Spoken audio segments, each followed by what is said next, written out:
How to join a meeting on JoinMe for Android. You will not need to create an account on JoinMe if you only need to join a meeting. If you will not use so often the app or you will not host any meetings, do not create an account. Before you join, please note that you will need the ID of the meeting from the host. Please be sure you have the ID of the session. To join a meeting, tap on the green button, Join a Meeting. Write the ID of the meeting.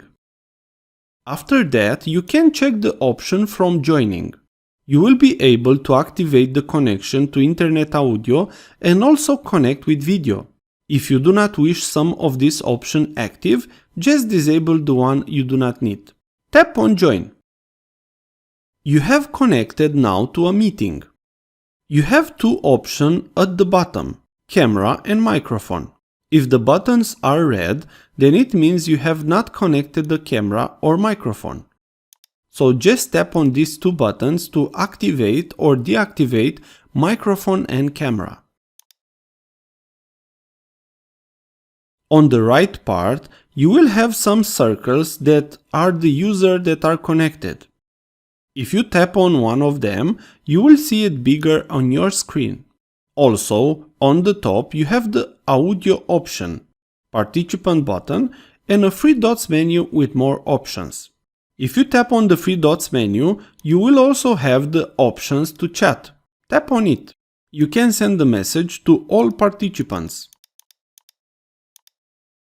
If you tap on the audio button, you will be able to turn off speaker, mute speakers, or hang up internet calls.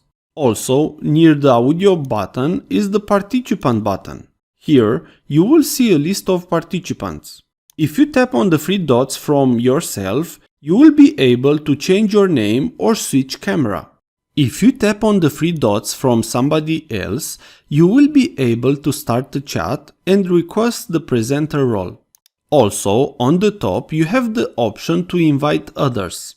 You will be able to share the ID on all the apps from your phone, like Facebook, WhatsApp, or what else do you use.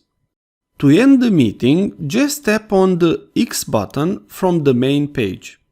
If this was useful, please like, share and subscribe. Also, if you have any questions, please ask them in the comments area below.